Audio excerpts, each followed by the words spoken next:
और इस वक्त बड़ी खबर, लोकसभा चुनाव से पहले ये बड़ी खबर, सीए लागू कर सकती है केंद्र सरकार। 26 जनवरी से पहले जारी हो सकता है नोटिफिकेशन। ये बड़ी खबर आ रही है नागरिकता संशोधन अधिनियम को लेकर, और कभी भी नोटिफिकेशन जारी हो सकता है सीए मामले में। ये बड़ी खबर इस वक्त आपको बता रहे हैं। सीए को लेकर कभी भी नोटिफिकेशन जारी हो सकती है, अधिसूचना जारी हो सकती है। आपको बता दें, सीए का कानून जो कि 2019 में बन चुका था, लेकिन इसे लागू करने में 4 साल का समय लग गया, लेकिन अब सरकार इसे कभी भी लागू कर सकती है। 26 जनवरी से पहले जारी हो सकती है नोटिफिकेशन। लोकसभा चुनाव से पहले ये बड़ी खबर मानी जा रही है।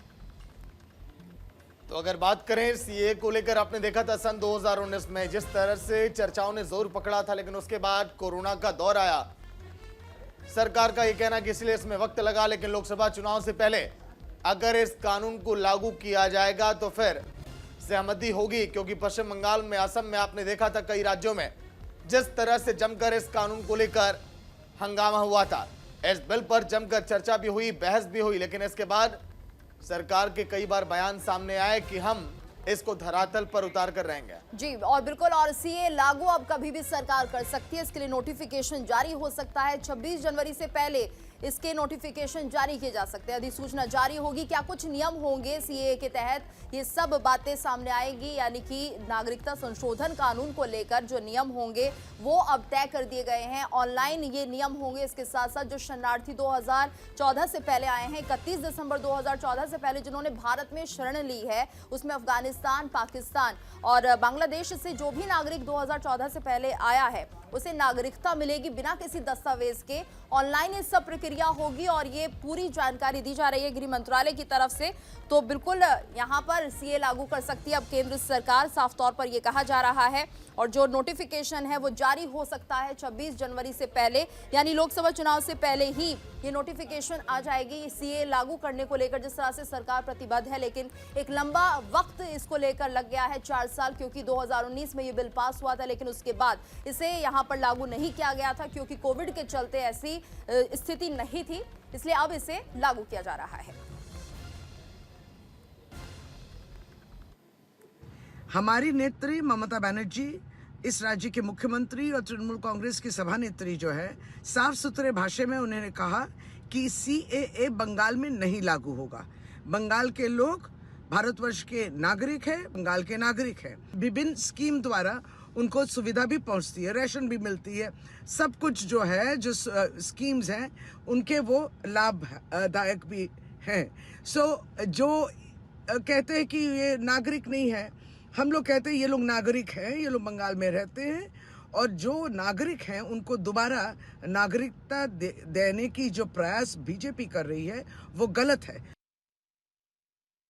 सिटीजनशिप एक्ट जो है, सिटीजनशिप एक्ट साफ साफ नागरिकता का जो कानून है वो अपना कुछ मापदंड सुनिश्चित करता है जिनके आधार पर नागरिकता तय होती है। तो सरकार ये कानून 5 साल पहले लाई, आज कानून को क्रियान्वित करने जा रही है। पर ये जो बुनियादी मसला है वो तो उच्चतम न्यायालय के सामने अभी भी खुला है कि क्या धर्म एक्स्ट्रा टेरिटोरियली या टेरिटोरियली नागरिकता का आधार हो सकता है या नहीं।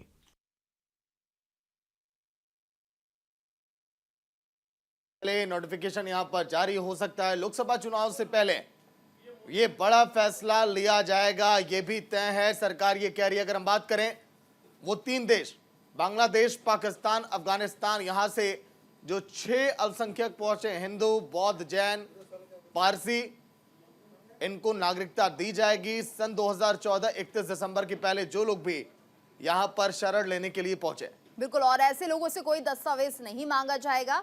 31 दिसंबर 2014 से पहले कोई भी अगर बिना दस्तावेज के भारत में एंट्री ले चुका है, कोई भी जिस तरह से बताया जा रहा है कि अगर हिंदू है, सिख है, बौद्ध धर्म को मानने वाला है, जैनी है या फिर पारसी और ईसाई है, तो उन्हें नागरिकता मिल जाएगी। उन्हें कोई डॉक्यूमेंट्स नहीं जमा करने।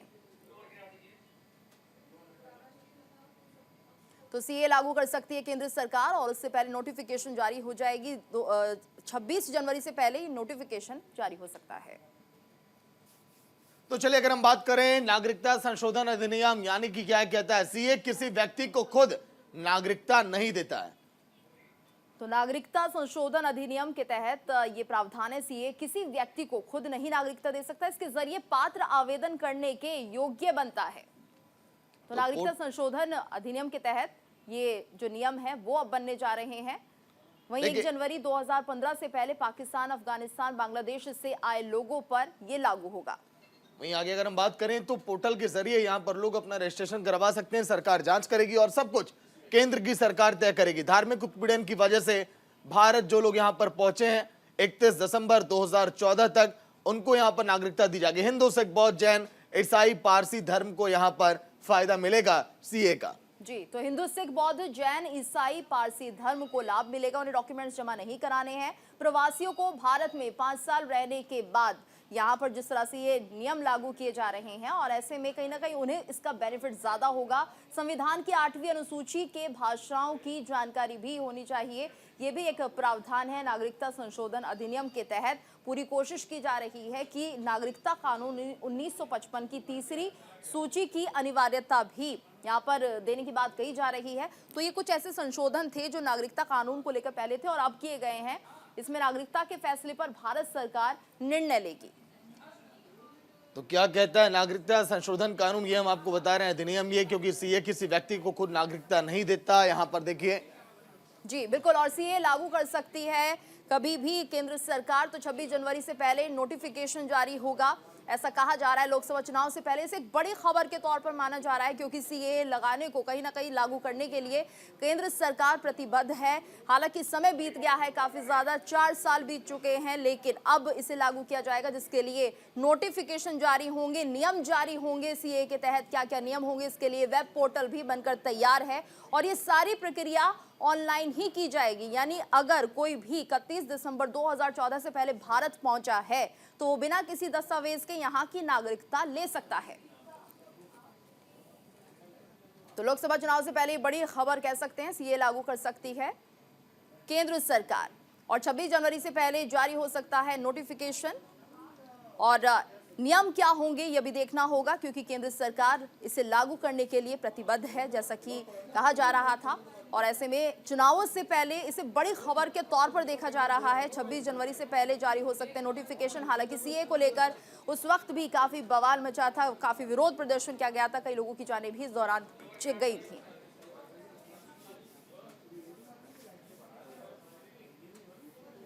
तो धरातल पर जब इसे सरकार उतारेगी तो उसके बाद लोगों की क्या प्रतिक्रिया होगी, ये भी देखने वाली बात होगी। देखिए अगर हम बात करें, सीए किसी व्यक्ति को खुद नागरिकता नहीं देता। जी बिल्कुल, और सीए किसी व्यक्ति को खुद नागरिकता नहीं देता है, इसके जरिए पात्र आवेदन करने के योग्य बनता है। तो ये सीए के नियम के तहत है। और 1 जनवरी 2015 से पहले पाकिस्तान, अफगानिस्तान, बांग्लादेश से जो भी लोग यहाँ पर आए हैं धार्मिक उत्पीड़न की वजह से, अगर वो भारत आए हैं तो उन्हें शरण देगा भारत और उनके लिए कोई दस्तावेज नहीं मांगे जाएंगे। हिंदू, सिख, बौद्ध, जैन, ईसाई, पारसी धर्म को इससे लाभ होगा, जो इतने लंबे समय से रह रहे हैं और जिन्हें नागरिकता नहीं है, शरणार्थी का नाम है उनके ऊपर। और ऐसे में अब ये उनके लिए राहत की खबर है कि अब ये लागू हो जाएगा तो वो भी पूरी तरह से भारत की नागरिकता ले सकते हैं।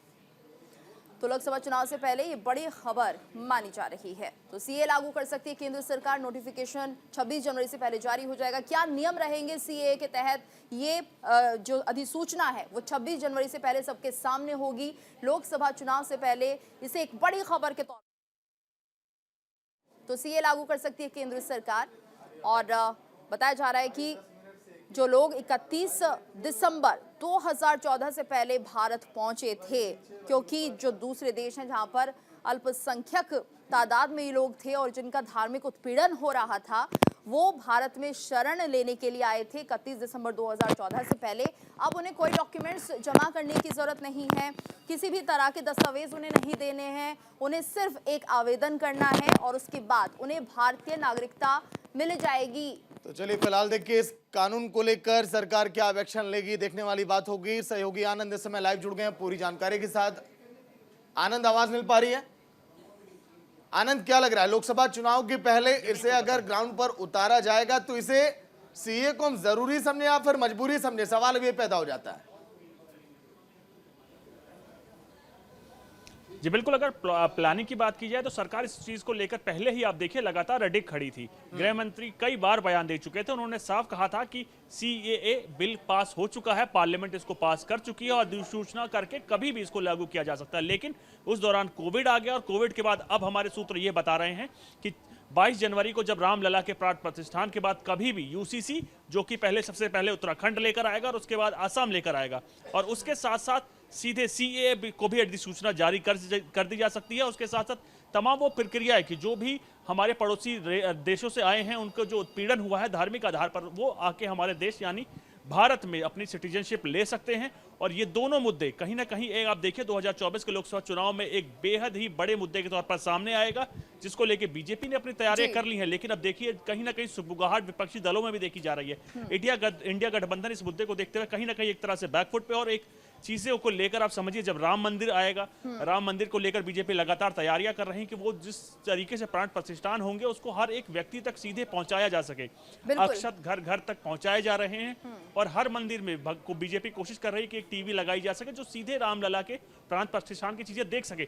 लेकिन प्राण प्रतिष्ठान होने के बाद से ही जब उसका दृश्य लोगों के बीच में जाएगा तो उसके कुछ देर बाद यानी कुछ दिनों बाद ही बिल्कुल, और आनंद रिएक्शंस भी अब आने शुरू हो जाएंगे विपक्षी दलों के। देखना होगा किस तरह से जब ये लागू होगा और नोटिफिकेशन जारी होगी तब क्या होगा। बहुत बहुत धन्यवाद आपका इस पूरी जानकारी के लिए।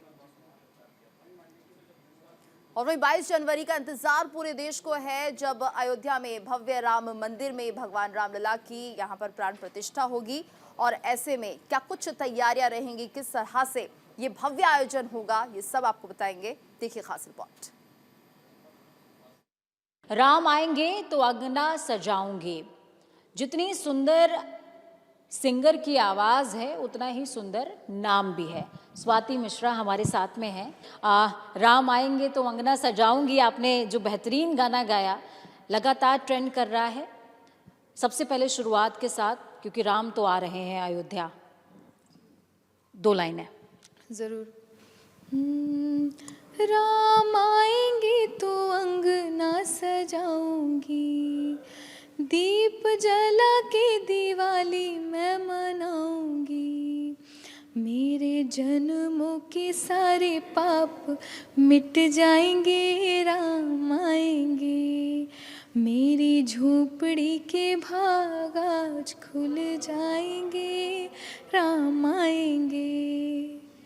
क्योंकि राम जी की प्राण प्रतिष्ठा हो रही है। और कुछ अगर रीजनल टच में हो जाए, हाँ भोजपुरी।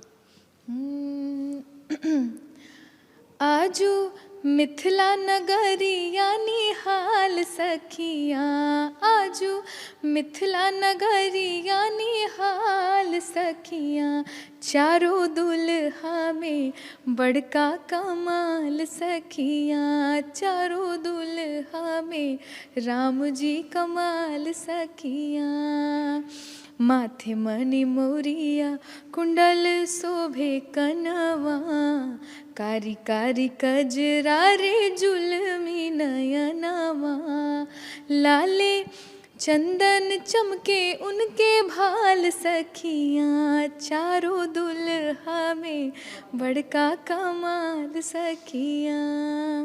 बहुत ही ज़्यादा बेहतरीन। देखिए राम जी को बोलते हैं जब उनका वर श्रृंगार हुआ तो वो बहुत सुंदर लग रहे थे, और जब इतने सुंदर लग रहे थे तो सीता जी तो मोहित थी ही थी, पूरे का पूरा जनकपुर मोहित था उनके ऊपर। मुझे लगता है संगीत ने मुझे चुना है अपने लिए, तो बचपन से ही गाती हूँ, बचपन से मुझे सिंगर ही बनना था। बच्चों के 1000 शौक़ होते हैं, लेकिन मेरे आज तक कोई शौक़ नहीं है कि मैं doctor, engineer, model, air hostess, कुछ नहीं, बस मुझे सिंगर ही बनना है, बचपन से ही था।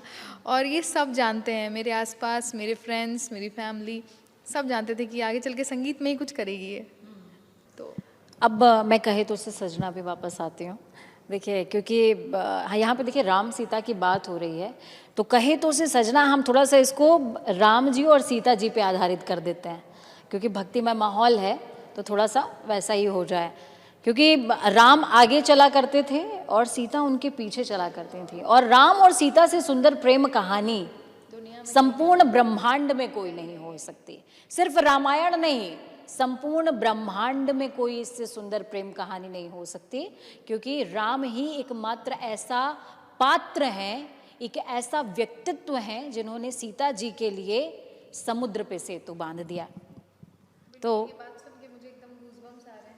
कहे तो से सजना। जी ज़रूर गाऊंगी मैं। कहे तो से सजना, कहे तो से सजना, ये तोहरी सजनिया, पग पग लिए जाऊं तोहरी बलैया मैं, पग पग लिए जाऊं तोहरी बलैया।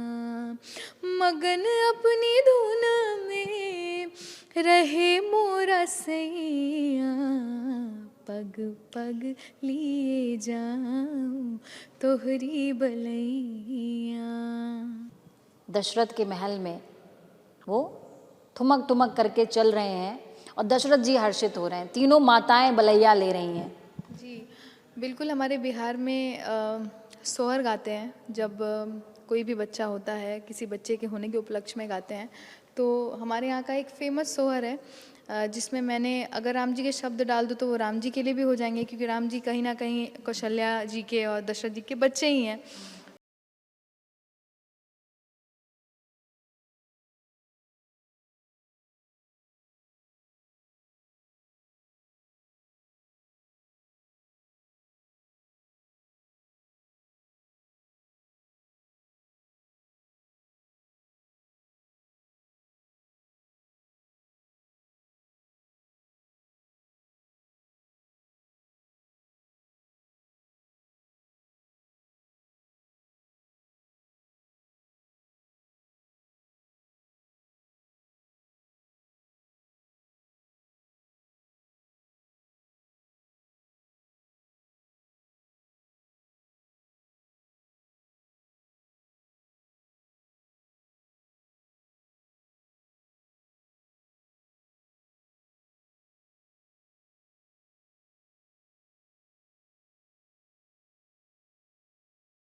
को प्रेम करते थे, जिस तरीके से वो एक स्त्री बंधन में जिस तरीके से वो बंधे पूरी लाइफ, जिसके वजह से उनको मर्यादा पुरुषोत्तम कहा गया।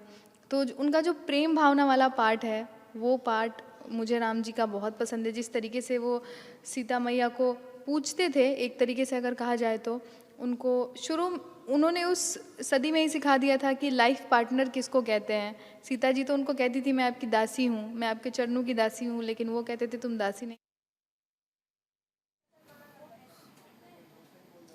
और इसी के साथ इस बुलेटिन में फिलहाल इतना ही। रुकेंगे एक ब्रेक के लिए, ब्रेक के बाद खबरें जारी हैं।